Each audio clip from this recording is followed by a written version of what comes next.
16 साल की बच्ची के साथ किस तरीके से 5 ड्राइवरों और कंडक्टरों ने मिलकर एक साथ उस बेचारी लड़की का बारी बारी से रेप किया, बारी बारी से बलात्कार किया।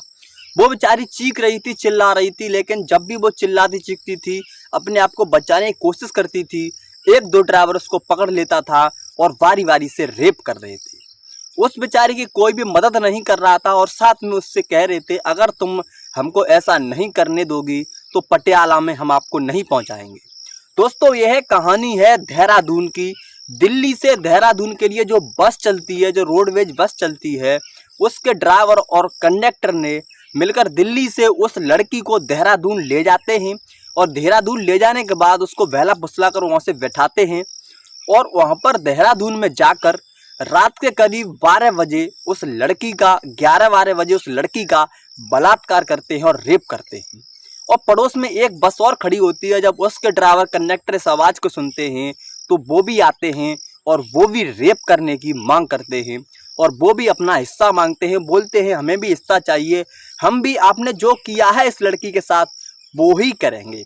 लेकिन दोस्तों, वो भी करते हैं इस तरीके से। इस मामले में 4 लोग शामिल हो जाते हैं। तभी दोस्तों, जो देहरादून पर कैशियर होता है, यानी जो कंडक्टर होते हैं, कंडक्टर कलेक्ट करके पैसा, जो भी सवारी से पैसा लेते हैं, उस कैशियर को जमा करते हैं।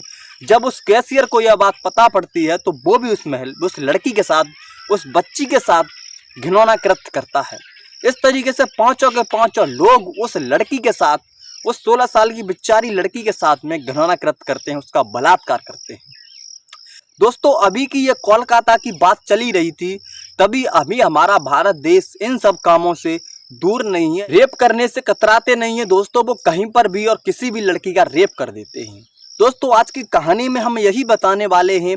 जय श्री राम, नमस्कार। मेरा नाम है प्रदीप सोली और आप देख रहे हो इस चैनल को, जिसके माध्यम से हम आपको यह देहरादून की 16 साल की लड़की की कहानी सुनाने जा रहे हैं, आपको जिसे सुनकर आपका दिल दहल जाएगा, आपके पैरों से तले जमीन खिसक जाएगी। तो दोस्तों, क्या है सच्ची कहानी, इसे सुनने से पहले आपसे बस एक ही रिक्वेस्ट है, इस वीडियो को लास्ट तक देखना, जिससे आपको अच्छे से समझ में आ जाए आखिर उस लड़की के साथ, 16 साल की लड़की के साथ क्या हुआ था उस रात। दोस्तों, यह कहानी शुरू होती है दिल्ली से। दिल्ली में एक लड़की खड़ी होती है, दिल्ली के बस अड्डे पर। तो एक लड़की खड़ी होती है, वो देख रही थी, यानी पंजाब में पटियाला है, वहाँ की बस देख रही थी। तभी दोस्तों, देहरादून को एक दिल्ली से देहरादून के लिए बस चलती है। उसका ड्राइवर कंडक्टर होते हैं, उनका नाम होता है, ड्राइवर का नाम होता है धर्मेंद्र, जिसकी उम्र 32 साल थी, और कंडक्टर होता है जिसका नाम होता है देवेंद्र, जिसकी उम्र होती है दोस्तों 57 साल। अब दोस्तों, होता यह है कि दोनों लोग होते हैं, उस लड़की को देखते हैं तो कंडक्टर उससे कहता है कि आपको कहाँ पर जाना है। तो वो लड़की कहती है मुझे पंजाब में पटियाला के लिए जाना है। लेकिन दोस्तों, वो कंडक्टर कहता है उस लड़की से कि यहाँ से आपको डायरेक्ट बस पंजाब के लिए नहीं मिलेगी, आप हमारे साथ इस बस में बैठ जाओ और वहाँ से हम आपको बस पकड़वा देंगे पंजाब के पटियाला की, वहाँ पर आप चली जाना।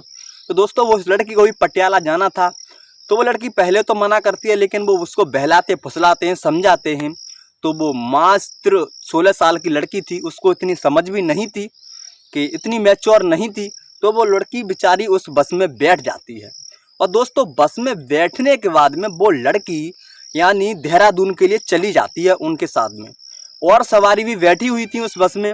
तो सभी की सभी सवारी होती हैं, देहरादून जाने के बाद उतर जाती हैं। और दोस्तों, वो लड़की होती है उसी बस में बैठी रह जाती है। वो यह सोच रही थी जो कंडक्टर है बस का, वो हमको उतारेंगे और हमको दूसरी बस में बैठाएंगे और हम पंजाब के लिए चले जाएंगे। दोस्तों, तभी जो बस का ड्राइवर होता है वो आता है और उस लड़की को, तभी दोस्तों रात का वक्त होता है, यानी 10:30 बज जाते हैं, और वो ड्राइवर आता है और उस लड़की को जगह जगह छूने लगता है। जब वो लड़की विरोध करती है तो उस लड़की को उसी बस में गिरा लेता है। दोस्तों, तभी कंडक्टर होता है उस बस का, वो भी आता है और दोनों ड्राइवर कंडक्टर मिलकर, तभी दोस्तों ड्राइवर और कंडक्टर दोनों एक साथ मिलकर उस बेचारी 16 साल की बच्ची के कपड़े उतारते हैं। और कपड़े उतारने के बाद उससे जोर जबरदस्ती करके उससे बलात्कार करते हैं।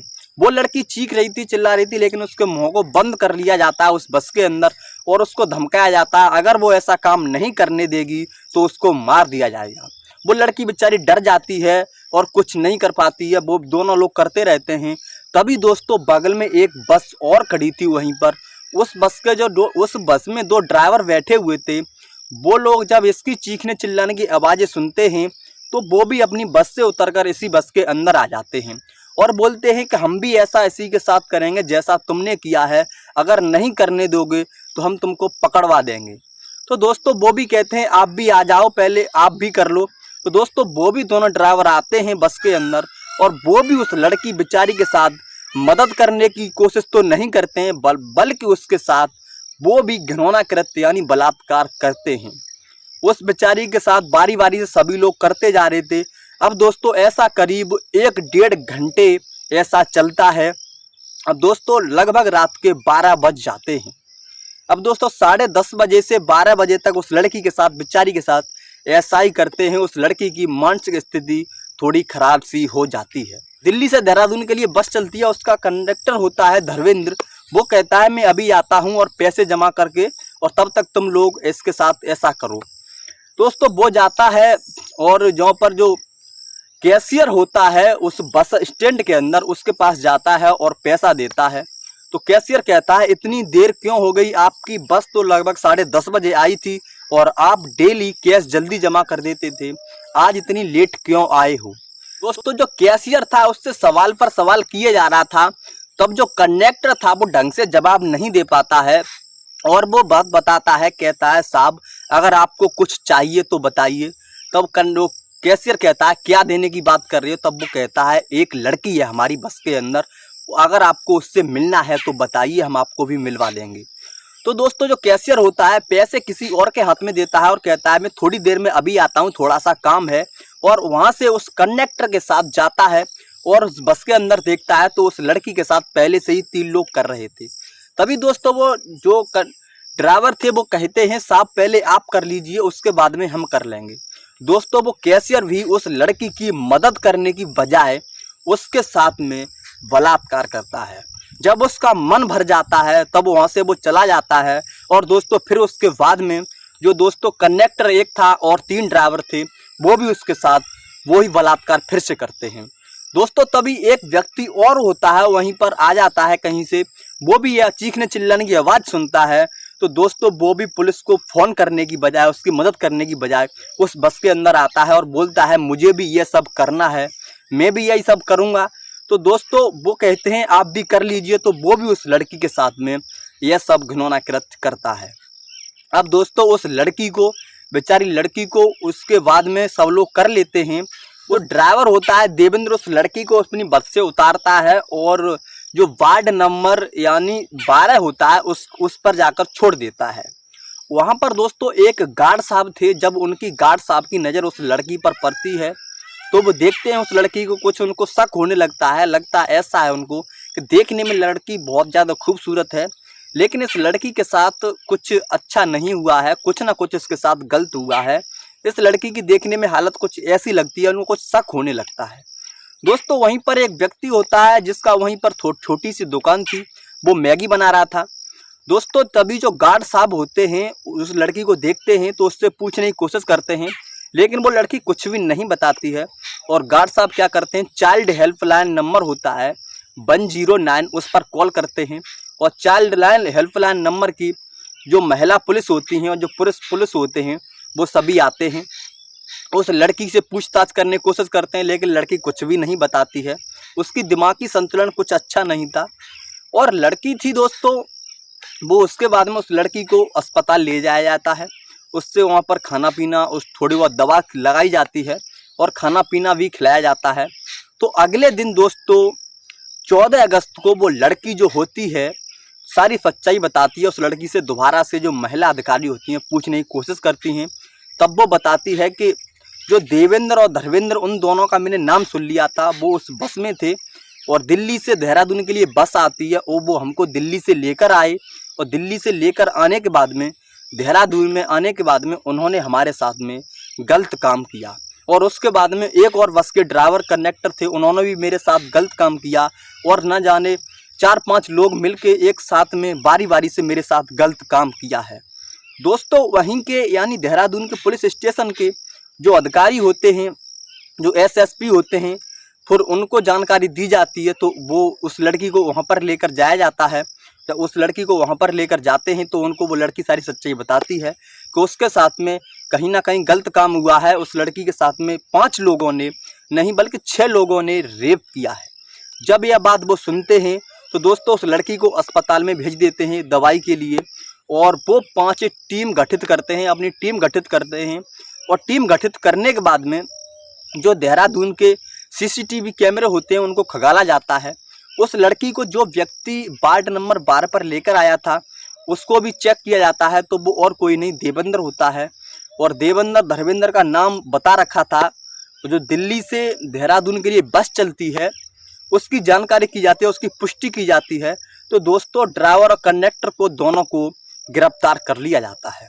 और दोनों गिरफ्तार करने के बाद में पुलिस उनसे सख्ती से पूछताछ करती है, तो वो सारी सच्चाई होती है तो बताते हैं। कहते हैं कि ये दिल्ली से हमको लड़की मिली थी, दिल्ली के कश्मीरी गेट पर ये लड़की खड़ी थी, तभी हमारे दिमाग में आया कि इस लड़की के साथ में रेप करना चाहिए, इस लड़की के साथ में बलात्कार करना चाहिए। फुसला कर लेकर आए, और लेकर आने के बाद में इस लड़की के साथ हम कर रहे थे, और तभी 2 ड्राइवर बस के और हैं, उन्होंने भी काम किया और कैशियर ने भी इसके साथ किया। तो दोस्तों सभी लोगों को गिरफ्तार कर लिया जाता है, 5 लोगों को गिरफ्तार कर लिया जाता है, लेकिन 6वां जो व्यक्ति होता है उसका पता नहीं चलता है वो व्यक्ति कौन था। अभी उसकी ढूंढ में यानी उसके ही पूछताछ में पुलिस लगी हुई है, उसकी भी जानकारी कर रही है। उसको ही जैसे ही पता लग जाएगा 5वां व्यक्ति कौन है उसको भी जब्त कर लिया जाएगा। दोस्तों एक लड़की के साथ में इस तरीके का घिनौना कृत्य करना बहुत ज़्यादा शर्मसार कर देने वाला है। 16 साल की मात्र लड़की जो नाबालिग है, अभी वो 18 साल प्लस भी नहीं हुई है, 16 साल की है, उसके साथ में ऐसा घिनौना कृत्य किया है, वो भी 5-5 लोगों ने मिलकर। तो ऐसे लोगों को तो जल्दी से जल्दी बहुत कड़ी सज़ा मिलनी चाहिए, जिससे इस तरीके का रेप बलात्कार बहुत ज़्यादा सामने आ रहे हैं। ऐसे रेप करने से पहले जो भी व्यक्ति रेप करे वो एक बार ज़रूर सोचे कि हमको अगर इसकी सज़ा मिलेगी तो क्या होगा। अब दोस्तों बताता चलूँ मैं उन लोगों के नाम जिन्होंने इस लड़की के साथ में मिलकर रेप किया था। दोस्तों जो ड्राइवर होता है वो हरिद्वार का रहने वाला होता है, जिसकी उम्र 52 साल होती है, उसका नाम होता है दोस्तों देवेंद्र। और दोस्तों जो कंडक्टर होता है जिसका नाम होता है धर्मेंद्र, उसकी उम्र होती है लगभग 32 साल। और एक और दोस्तों दूसरी बस के अंदर जो ड्राइवर थे उसकी उम्र एक होती है 34 साल और दूसरे की होती है दोस्तों 50 साल। तो जो दूसरी बस से ड्राइवर 2 लोग और आए हुए थे, इसकी उम्र एक की होती है 57 साल, एक की होती है 34 साल। और दोस्तों जो होता है, जो व्यक्ति होता है कैशियर होता है, उसकी उम्र होती है लगभग 40 साल। इस तरीके से 5 लोगों ने मिलकर रेप किया था। और 6ठे व्यक्ति भी अभी पुलिस उसकी जानकारी कर रही है, उसकी पुष्टि कर रही है, जिससे भी जल्दी से जल्दी ढूंढकर उसे भी सजा मिलेगी। दोस्तों इस तरीके से उस लड़की के साथ में 6 लोगों ने रेप किया था, जिसमें से 5 लोग पकड़ चुके हैं। दोस्तों इनको बहुत जल्दी से जल्दी कड़ी सज़ा मिलनी चाहिए। मेरे हिसाब से तो जो रेप करते हैं उनको बीच चौराहे पर पकड़कर उनको ऐसे फांसी दिलवानी चाहिए, उनको ऐसी कड़ी से कड़ी सज़ा मिलनी चाहिए, तड़पा तड़पा कर मारना चाहिए, और लाइव न्यूज पर चला देना चाहिए, जिससे कोई भी रेप करने से पहले, बलात्कार करने से पहले 100 बार सोच ले, क्योंकि उसके साथ में भी ऐसा ही किया जाएगा। तभी दोस्तों रेप और बलात्कार रुक सकते हैं, कानून में कुछ बदलाव होना चाहिए। और दोस्तों आपकी कमेंट सेक्शन में कमेंट करके बताइए कि इन लोगों के साथ में कौन सी सज़ा मिलनी चाहिए और इनको क्या होना चाहिए, जिससे हमारे देश में रेप ना हो सके। बच्चियों के साथ, महिलाओं के साथ, हमारी बहन बेटियों के साथ ऐसे गलत काम ना हो सकें, वो समाज में सर उठाकर जी सकें। दोस्तों अगर आपको यह वीडियो अच्छी लगी है, जो जानकारी लेकर आए हैं तो अच्छी लगी है, तो एक लाइक कर दीजिए, और चैनल सब्सक्राइब नहीं किया है तो चैनल सब्सक्राइब कर लीजिए। यह वीडियो बनाने का मतलब मेरा आपको जागरूक करके आपको सचेत करना है समाज को, बल्कि और भी कुछ भी नहीं है। तो मिलते हैं अगली वीडियो में, तब तक के लिए अपना ख्याल रखना और वीडियो को शेयर कर दीजिए, जिससे आपके परिवारजनों भी ऐसे समस्याओं से दूर रह सकें।